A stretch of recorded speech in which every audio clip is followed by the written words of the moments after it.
Welcome to another episode of My Weird Prompts, an AI-generated podcast featuring the random prompts of Daniel Rosehill as answered by a revolving cast of friendly AI characters. Join us for deep dives into AI, technology, and whatever other random thing Daniel finds fascinating today. Subscribe on Spotify or your favorite podcatcher. Now, today's episode.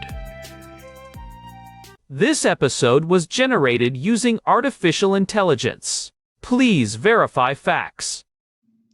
Hi, Herman and Corin. Would love to chat today about the world of employment, and one of those conversations that you'll have if you're looking for a new job in Israel is salary expectations. And the general way that it occurs is you will have an initial call with someone from human resources. Sometimes you provide this information on the internet, or sometimes it's just this is the first time they're getting it.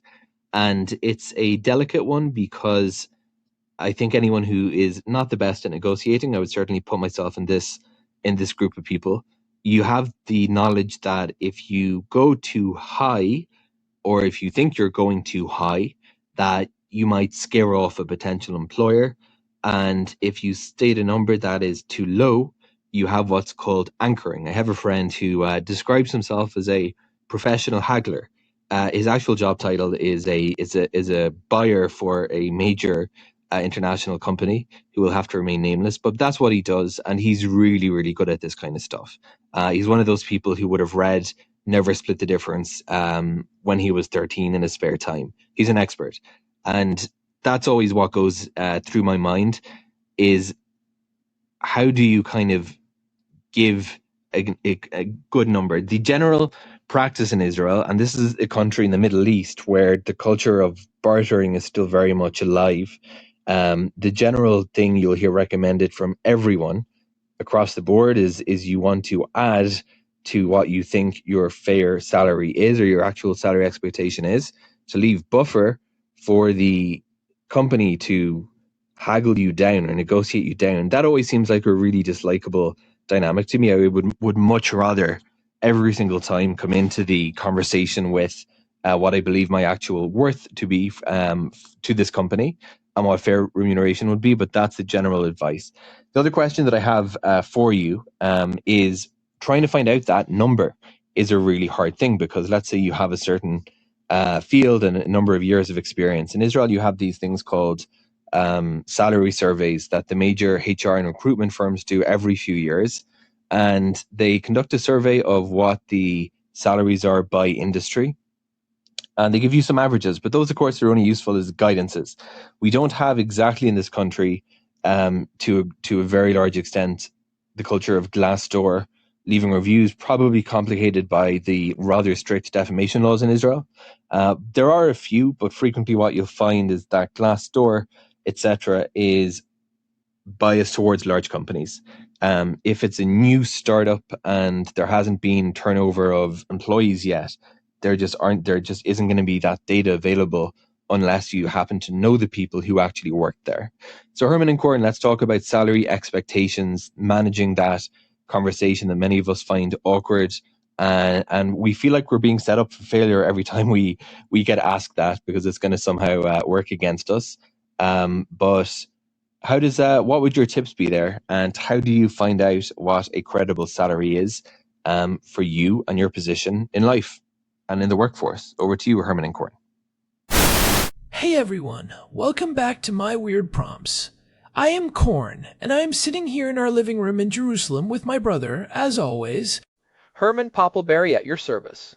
It is a beautiful day outside, but we are staying in to tackle a topic that is frankly a bit of a minefield for a lot of people. It really is. Our housemate Daniel sent us a voice note about this earlier today. He has been thinking a lot about the job market here in Israel, specifically that incredibly awkward moment in every interview process where you have to talk about money. The salary expectation talk. It is the ultimate high-stakes game of chicken. If you go first, you might lowball yourself.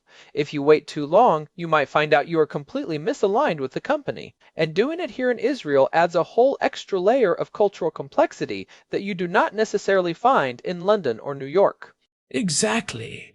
Daniel was asking about how to navigate this without scaring off employers, but also without leaving money on the table. And he pointed out something really important, which is that the tools we usually rely on, like Glassdoor, just are not as robust here. You might find a few reviews for the massive multinational companies like Intel or Google, but for the average Israeli startup or mid-sized firm, the data is often thin or non-existent. That is such a good point. Glassdoor thrives on a high volume of anonymous reviews, and while Israel has a huge tech scene, the circles are very small. Everyone knows everyone. People are often a bit more hesitant to post detailed salary info online because they are worried it might be traced back to them. Plus, as Daniel mentioned, the defamation laws here, what we call Lashon Hara, are quite strict. Companies have been known to be very protective of their reputation, which makes people cautious about what they put in writing on public forums. So, if we cannot trust the usual websites, where do we start? How does a professional in Israel actually figure out what they are worth in today's market, especially now in early 2026? Well, the first thing to realize is that the data does exist, but it is tucked away in different places. In Israel, the big recruitment firms are the gatekeepers of salary data. Companies like Ethosia, Gottfriends, and Nisha publish salary tables regularly. They are essentially the gold standard for what is considered mekubal, or accepted, in the industry. For example, recent reports show the average tech salary has climbed significantly, with variations based on specialization and experience. That sounds like a substantial increase from a few years ago.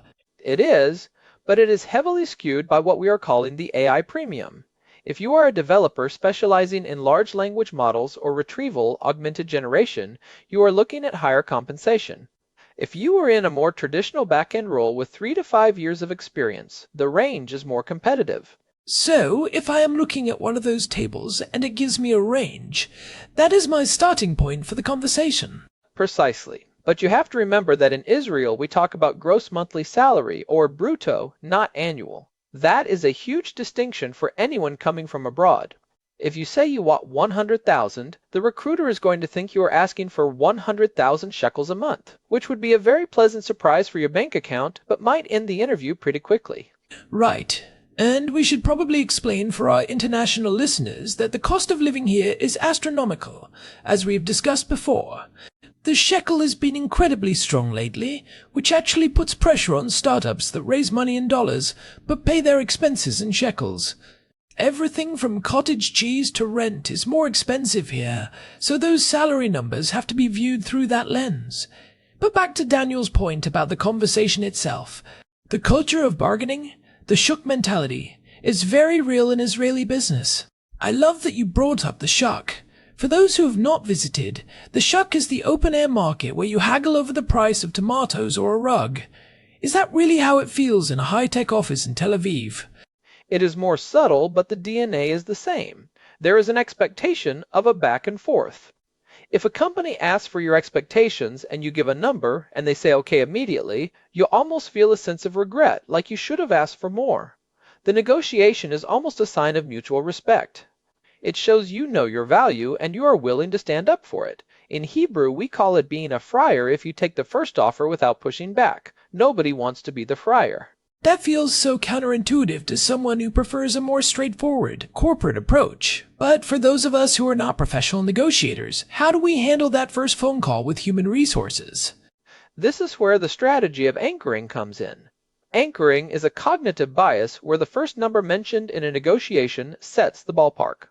If the recruiter asks for your range and you say 30,000, that 30,000 is now the anchor. It is very hard to move the needle significantly higher than that later on. So, should you try to make them say a number first? In an ideal world, yes. You can try to pivot by saying something like, I am more interested in the overall fit and the challenge of the role right now. What is the budget you have allocated for this position? But I have to be honest, Korn, Israeli recruiters are very direct. They will often push back and say, we really need a range from your side to see if we are in the same ballpark. So, if you are forced to give a number, what is the move? Do you aim high? You aim high, but you justify it with data. You say, based on my research of the current market rates for this role and my specific experience with cloud architecture and AI integration, I'm looking for a range between 36 and 40,000 shekels. Why a range instead of a single number? A range gives you flexibility. But here is the secret. The recruiter usually only hears the bottom number of your range. So if you say 36 to 40, they are thinking 36. That means your bottom number should actually be the number you are genuinely happy with. That is a great tip. So the bottom of my range is my actual target, and the top of my range is my dream scenario. What about the other benefits? In Israel, it is never just about the base salary. Exactly. This is where you look at the total compensation. Let's talk about the Keren Hishtalmut. It is technically a training fund, but in practice it is a tax-free savings account. You contribute 2.5% of your salary, and the employer contributes 7.5%. After 6 years, you can withdraw the entire lump sum completely tax-free. And there is a ceiling on that, right? Yes, for 2026, the tax-exempt ceiling is around 15,700 shekels. If you make 30,000, you want to negotiate for the company to cover your full salary, not just up to the ceiling. That is essentially a massive hidden raise because of the tax benefits. What about the other mandatory stuff? I always get confused by the pension and the convalescence pay. Pension is mandatory. Usually, it is 6% from you and 6.5% from the employer, plus another 8.33% for severance pay or pitsuim. And then there is dimi havra, or recuperation pay. It is a few thousand shekels a year that companies are legally required to pay you to go on vacation. It is a quirky Israeli law that dates back decades, but every shekel counts. And then there is the food. We cannot talk about Israeli work culture without mentioning the saibas or the 10-bis cards. The lunch cards. Having 1,000 shekels a month to spend on restaurants is a nice perk. But when you are at the negotiation table, do not get distracted by the lunch card. Focus on the base, the Keren Hishtalmut, and the RSUs, or restricted stock units first. In the startup world here, that is where the real wealth is created. I want to go back to the research part. If Glassdoor is not reliable, what about the power of the network? It is the best way. Reach out to people on LinkedIn who have the job you want at similar companies. People in Israel are surprisingly open about money if you ask them privately. There are also great Facebook groups like Happy Runners or various developer communities where people post real-time salary surveys. Those are often much more up-to-date than the big recruitment firm tables. What if they ask the dreaded question, what are you making in your current role? You do not have to give an exact number. You can say, my current compensation is in line with the market, but I am looking for an increase that reflects the new responsibilities of this role. Or you can give a number that includes all your benefits. If your base is 25, but with your Keren Hishtalmut and bonus you are effectively at 32, you say 32. It is not a lie, it is just framing your total value. Let's talk about the timing. Daniel mentioned that sometimes this happens in the very first call with HR. Is that too early? It is a double-edged sword. I think it is better to have a ballpark conversation early on. If they can only pay 20 and you need 35, no amount of charming the team is going to bridge that gap. But remember, the negotiation does not end until the contract is signed. Even after you get an offer, you can still negotiate. That is when you have the most leverage because they have already decided they want you. What are some things you can ask for at that stage if they cannot budge on the base salary? Ask for a signing bonus. It is a one-time expense for them. Or ask for a review in 6 months with a pre-agreed raise if you hit certain milestones. It shows you are confident in your performance. It feels like the recurring theme here is that you cannot be passive. You have to have Chutzpah. Absolutely. In a salary negotiation, you need a healthy dose of Chutzpah. Not in an arrogant way, but in a way that says, I know my worth. Israeli employers actually respect that. They worry that if you cannot negotiate for yourself, you won't be able to negotiate for the company. That is a fascinating insight. It is almost like the negotiation is part of the interview itself. Exactly. Now, to summarize for Daniel and everyone else, step 1, do your homework. Use the recruitment tables, but check the Facebook groups for current market data. Step 2, understand the total package, especially the Keren Hishtalmut and pension ceilings. Step 3, set your anchor carefully. Step 4, embrace the culture and don't be afraid of the back and forth. And step 5, get everything in writing. That is a crucial piece of advice. A verbal promise is worth the paper it is printed on, as they say. Well, this has been a great deep dive, Herman. I feel like I am ready to go out and negotiate a raise right now. Good luck with that. I am not sure the budget for my weird prompts has much room for maneuver, but you can always try. Ha! I will have to take it up with our listeners. Speaking of which, if you are finding these episodes helpful, we would really appreciate it if you could leave us a review on Spotify or whatever podcast app you are using. It genuinely helps other people find the show. It really does. And if you have a prompt of your own, head over to myweirdprompts.com and use the contact form there. We are always looking for new topics to explore. Thanks again to Daniel for sending this one in. It is such a relatable struggle for so many of us here in Jerusalem and across the country. Definitely. Good luck to everyone out there in the job hunt. Remember, you've got this.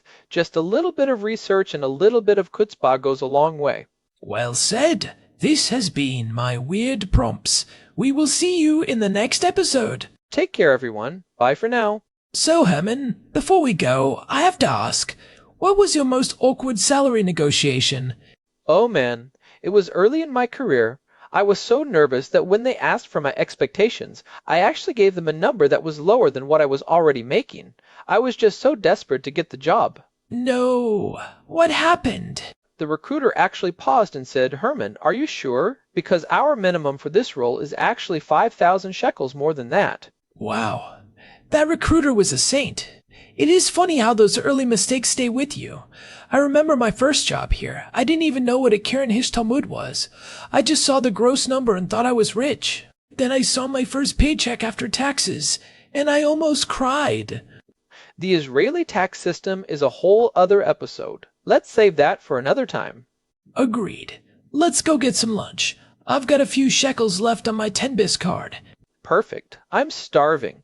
Thanks for listening, everyone. Check out the website for the full archive at myweirdprompts.com. See you next time. Peace out. Wait, did we mention the website is myweirdprompts.com? We did, but it doesn't hurt to say it again. You can find the RSS feed there too. Okay, now we are really going. Bye. Bye. One last thing. If you are listening on Spotify, make sure to hit that follow button. It helps us stay in your feed. Okay, Corn, stop being a professional podcaster and let's go eat. Fine, I'm coming. Talk soon, everyone. Cheers. This episode was generated using Gemini Flash 3. Text-to-speech engine was Chatterbox Turbo. Thanks for listening to another episode of My Weird Prompts, an AI-generated podcast featuring Daniel Rosehill's AI prompts as answered by a revolving cast of friendly AI characters including me, Cornelius the Sloth. Subscribe on Spotify or visit myweirdprompts.com.